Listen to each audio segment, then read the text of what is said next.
Avec nous en visioconférence, le nouveau directeur performance et innovation d'Isoskel Non-Profit, Benoît Alain. Bonjour, bienvenue. Vous venez d'arriver d'ailleurs chez Isoskel en provenance des Restos du Cœur. Pourquoi vous avez fait ce choix? Et puis peut-être, qu'est-ce que ça représente pour vous, cette branche Isoskel Non-Profit? Bonjour, enchanté, merci pour l'invitation. Effectivement, le changement est assez récent pour moi. J'ai un parcours de ces 10 dernières années où j'étais côté association dans des fonctions de fundraising. Alors, le fundraising, c'est pas très connu du grand public, mais l'idée, c'est de mobiliser la générosité au service des missions sociales des associations. Donc, vraiment trouver des moyens de financer l'intérêt général des associations. Et après un parcours de 8 ans au Resto du Cœur, j'ai trouvé très intéressant de passer du côté du conseil pour permettre d'apporter mon expertise à plus d'associations dans leur capacité à mobiliser la générosité et trouver plus de donateurs pour financer leur mission. Alors Isoskel, c'est une agence de communication et de data marketing qui est une filiale du groupe La Poste. Isoskel Non-Profit, c'est quoi exactement ? Alors ça, c'est le département non-profit, c'est l'activité vraiment qui est dédiée aux organisations à mission non lucrative, d'où le nom non-profit, pour leur permettre d'équilibrer ce qui fait la force de la création, de l'imaginaire, avec l'aspect plus porté par le marketing et les data, pour vraiment être au service de l'efficacité et de la précision, en s'appuyant là-dessus sur un peu l'histoire et la connaissance que peut avoir un groupe comme celui de La Poste, qui connecte plutôt bien et qui a un très bon niveau de confiance vis-à-vis des 67 millions de Français. C'est vrai qu'il y a un rapport, un lien particulier entre les Français et La Poste. Est-ce que ça vous donne une responsabilité supplémentaire ou particulière, ce lien ? Complètement. C'est vrai que le fundraising, déjà en tant que tel, est une mission qui porte la responsabilité, qui engage les marques, parce que les associations, les organisations à but non lucratif sont aussi des marques, mais qui doivent faire du marketing et communiquer de façon forcément responsable, parce que ce que j'aime à dire, c'est que la seule chose qu'elles ont à vendre, c'est leur confiance dans l'argent qu'elles peuvent utiliser, qui vient de la générosité du plus grand nombre des donateurs et aussi des entreprises. Alors, je ne sais pas s'il faut parler de marché ou de secteur, mais la philanthropie, ça représente 7 milliards 500 millions de dons en France en 2020, source France Générosité. Pardon d'être un peu trivial, mais c'est un gros gâteau et est-ce que c'est un secteur concurrentiel ? Alors, oui et non. Alors, c'est un gros gâteau, oui. Donc forcément, il est concurrentiel. Toutefois, on a vu notamment en 2020 que ce gâteau pouvait grossir et c'est tout l'intérêt de travailler ensemble. On est dans un secteur où les acteurs, les associations sont à la fois concurrentes mais partagent beaucoup, échangent beaucoup entre elles pour partager les bons principes et faire en sorte que le gâteau soit le plus gros possible. Et ce gâteau, il a augmenté de presque 14% l'an dernier. Les Français se sont montrés particulièrement généreux dans une période marquée par la crise sanitaire et ses conséquences sociales, et les associations ont su mobiliser une générosité très très très forte. Donc même si c'est concurrentiel, le gâteau peut encore grossir. Il faut trouver des moyens justement par la performance, par l'innovation, de s'adresser au plus grand nombre. Il y a encore beaucoup de gens aujourd'hui en France qui ne sont pas donateurs. Le donateur du futur sera sans doute plus jeune, plus digital. Il faudra communiquer avec lui sur des nouveaux supports, via des nouveaux codes. Donc le gâteau peut grossir encore. Mais alors justement, c'est quoi l'innovation ? Vous êtes directeur de la performance et de l'innovation, ça passe par quoi ? Alors ça passe, pour Isoskel, c'est déjà de s'appuyer sur quelque chose d'assez unique. C'est un centre de recherche de connaissance des publics qui est interne, qui permet vraiment d'essayer de façon prospective d'anticiper sur les comportements futurs et les tendances. Donc ça, c'est vrai pour le secteur marchand, mais aussi pour les spécificités du secteur non-profit, pour voir comment les réseaux sociaux, notamment, comment des secteurs qui peuvent sembler loin de la générosité de la philanthropie au départ, comme le gaming par exemple, peuvent constituer des leviers pour mobiliser des ressources, des événements.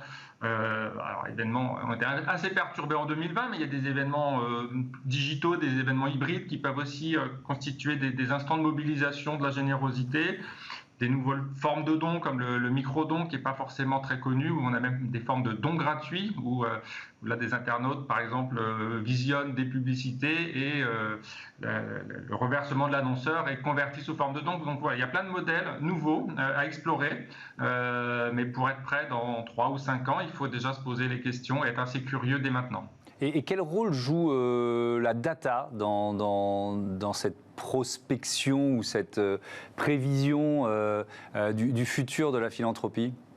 Alors la data, c'est vraiment le nerf de la guerre, pour le coup, là, si on parle de concurrence pour les associations, parce que c'est vraiment la connaissance de leur public actuel et futur, de leurs audiences, de leurs ambassadeurs, voilà, les gens qui les soutiennent de près ou de loin, qui va permettre d'être beaucoup plus précis, de développer un marketing peut-être plus responsable que ce qui a pu être fait il y a encore quelques années ou il y a plus longtemps, peut-être une dizaine d'années, où on avait voilà, peut-être une façon de mobiliser la générosité qui était assez indifférenciée. Là, l'idée vraiment, c'est de s'appuyer sur la connaissance des publics pour être le plus précis possible, arriver tout au long de la relation qu'une association va avoir avec ses soutiens, à pousser le bon message au bon moment de façon tout à fait respectueuse des attentes des donateurs.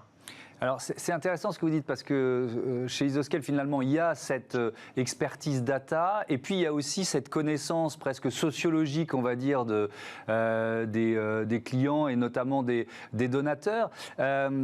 Ça veut dire quoi? Ça veut dire, est-ce que vous voyez par exemple les critères du don évoluer depuis quelques années? Alors les critères du don évoluent et évoluent de façon assez différenciée justement selon les types de publics. Et c'est là que l'analyse de la data devient essentielle. C'est vrai que les comportements notamment des donateurs plus jeunes, des donateurs qui sont devenus des nouveaux donateurs en 2020, ont des attentes qui sont très différentes de celles qu'avaient leurs aînés, des gens qui sont plutôt aujourd'hui retraités, qui constituent le socle traditionnel des donateurs en France. Et on voit qu'aussi bien en termes de comportement de don que de causes et de critères de choix des causes, les choses évoluent. Voilà, par exemple, les moins de 25 ans vont être beaucoup plus sensibles aux causes environnementales, aux causes liées au développement durable, à la protection de la nature, ce qui est peut-être un peu moins le cas de leurs aînés.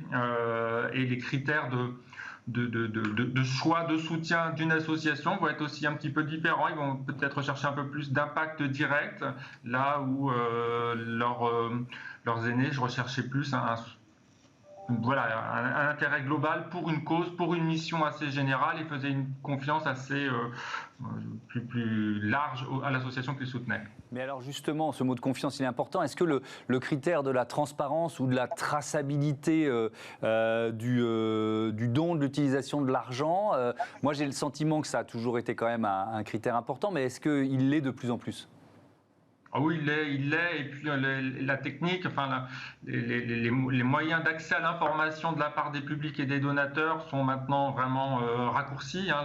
Les comptes sont forcément très audités, très contrôlés par la Cour des comptes, par les commissariats de commissaires aux comptes, par les organismes externes de contrôle, et ça c'est tout à fait normal, et toutes les associations remplissent ces obligations de parfaite bonne volonté parce que c'est vraiment indispensable pour l'ensemble du secteur, mais l'accès à ces informations est devenu aussi beaucoup plus simple pour beaucoup, et c'est vrai que les donateurs sont aussi des consommateurs qui ont pris des habitudes de comparaison, de faire leur marché comme ils le font pour leurs achats de billets de voyage, pour leurs vacances, pour leurs loisirs, ou des achats de biens et de services. Et de la même façon, quand ils vont soutenir une association, ils vont essayer d'en savoir un petit peu plus, de creuser l'état des comptes, l'état des missions sociales, quel est le pourcentage par exemple des frais généraux, des frais de collecte qui sont constitués dans le budget. Donc c'est essentiel, oui. Oui, c'est ce qu'on peut appeler l'efficacité du don. C'est l'efficacité tout à fait, parce que c'est cette confiance qui permet de financer les missions sociales, et que à un moment donné, il faut chercher à faire en sorte que quand on reçoit 100 € pour une association, le maximum de cette somme aille vraiment sur le terrain. Alors on ne peut pas non plus faire croire aux donateurs que 100% des dons doivent aller sur le terrain, parce que pour opérer, les associations ont besoin d'équipes professionnelles, ont besoin de locaux, ont besoin de faire un petit peu de recherche, ont besoin d'envoyer des messages, d'avoir des sites internet qui soient sécurisés aussi bien que ceux du secteur marchand. Donc tout ça c'est des coûts qu'il faut quand même intégrer et sécuriser. Mais une fois qu'on a mis ce curseur au bon niveau, voilà, l'essentiel doit vraiment quand même aller sur le terrain pour financer l'intérêt général. Merci beaucoup, merci Benoît, Alain, et bon vent dans votre nouveau job donc chez Isoscale Non-Profit. On passe à notre débat sur la montagne. La montagne, ça nous gagne.